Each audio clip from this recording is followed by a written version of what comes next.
Also, just coming to us now live from PE, a very noisy square. I'm also seeing in the backdrop there a hands-off for Athol Trollip. Very good morning to you once again, Jade. Take us through what the mood is like as we await that vote of no confidence in Athol Trollip that has been brought forward.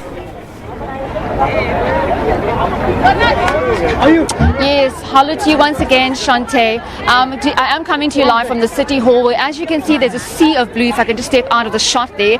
Several supporters of Athol Trollip as well as DA members have come out in their numbers to support their mayor, who they believe has brought change in Nelson Mandela Bay. They have several placards, hands off Athol Trollip, stop racism and support Athol. And this is all in light of that motion of no confidence that has been brought by the EFF and that will take place tomorrow. But with me, I do have the Nelson Mandela Bay Mayor, Athol Trollip, and he's going to be chatting to us more about that statement that was released by the Patriotic Alliance leader, Gayton McKenzie, last night. Good morning, Athol. Good afternoon, rather. Hello, Jade. How are you? Athol, obviously we've seen, this metro being highly contested. We know that the PA over several months now have really wanted to sink their teeth into that deputy mayor position. But now there seems to be a tide or change of tide. What exactly transpired behind the scenes? Because I think many people want to know what were the terms and conditions of the PA, supporting the DA ahead of that motion of no confidence. Well, Jade, first of all, we've had experience working with the Patriotic Alliance. We had negotiations when they came onto our coalition. Initially, they demanded the position of deputy mayor. I couldn't provide that because there was still a lot of indecision about what was happening with Mongameli's Babani's court case around that position, and I couldn't make a commitment to give them the position whilst there was still controversy around that position. They came on board and worked with us really well for a couple of months, and then when we decided that we were going to do away with the position rather than have the position because it was being really controversial, the Patriotic Alliance didn't like that and they pulled out. Now, what I appreciate about that is that every discussion I've ever had with Gayton McKenzie has been rather frank and straightforward. And when he pulled out, he didn't slag the DA off, he didn't slander us, didn't say terrible things about me as an individual, as the party. We just parted ways. I think what precipitated this new cooperation is that the contents of the statements made by Julius Malema and the reasons given why I had to be replaced were found to be anathema by the PA as well as the Democratic Alliance. South Africans have turned their back on racial polarization. We don't want to be divided along racial lines. We're much better together. And if you read Gayton McKenzie's letter, that is the essence. He said on the strength of that, the PA could not align with the other opposition parties that were supporting the ANC and the EFF. And most tellingly, he called the ANC out for not speaking out against this, because this is a city named after Nelson Mandela. He was the icon of reconciliation. He promoted all the races in this country coming together, and yet we have the ANC and the EFF collaborating together to remove a mayor on the strength of their race. Julius Malema himself said, "I'm not corrupt, I'm not doing a bad job, it's just the throat of my whiteness that needs to be cut." Now, that is unacceptable because it's incendiary, it's inflammatory, and can be taken out of context by people. So we believe that the Patriotic Alliance is aligned with us on very important basic principles and values.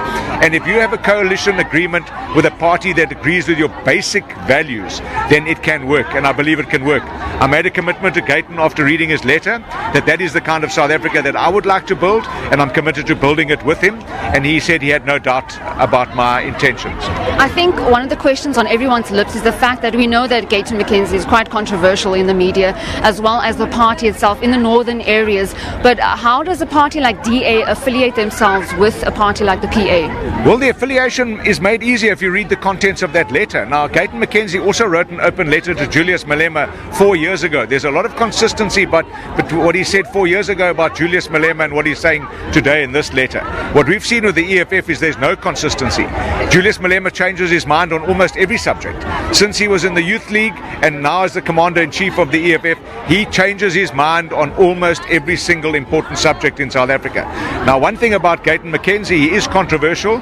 Nobody has to tell you that. He'll tell you himself. He's written a book about his life. Yes, he has been a gangster. He was incarcerated. He was in prison. He's paid his price. He's come out and he's promoted children to stay away from a life of crime. He goes to speak in prisons. So I think he he has been rehabilitated and he has shown that he wants to lead a life of more example than he has been in the past. There's nothing wrong with that. We support rehabilitation of criminals, and I like the fact that there's some consistency about this man. And obviously we'll have to build a relationship. I told him that our relationship, there's been a breakdown in trust between Marlon Daniels and myself, and that will have to be rebuilt. I was very unambiguous about that with him and Marlon, and we're going to work at it. But what I liked about what he says is the kind of South Africa we want to build. That aligns with where we are. And then looking at Marlon Daniels, I mean, we know that he's been gunning you several times in council, but how are the other smaller parties such as the AIC going to take to this now? How are they going to support you? Have you spoken to them?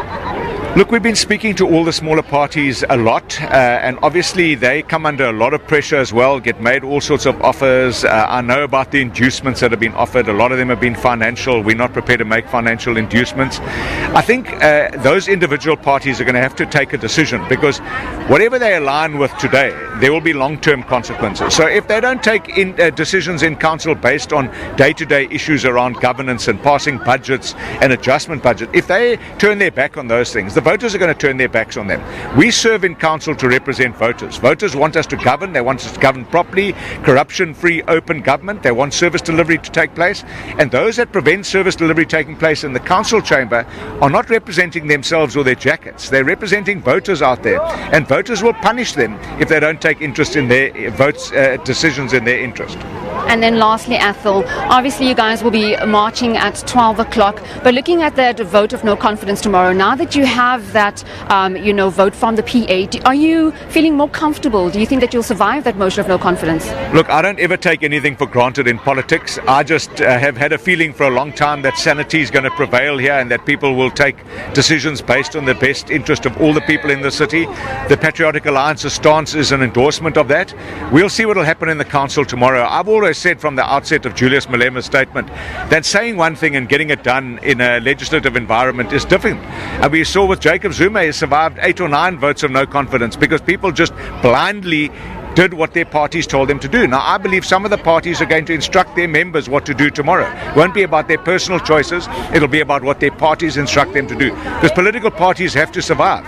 And if you cut your own throat, now that we're talking about the metaphor of cutting throats, if political parties cut their own throats, they've got nobody else to blame but themselves. Thank you very much for your time, Athol. That was the Mayor of Nelson Mandela Bay, Athol Trollip, talking about the political arena that's happening here ahead of that motion of no confidence, no confidence against him tomorrow. But he also said that, he's calling on the smaller parties in council to actually come to the fore, come to the plate, and actually help him stay in office. It's back to you in studio. Thank you very much. Jayede-Leigh Pulsar down in Port Elizabeth for SABC News. On that note, we take a short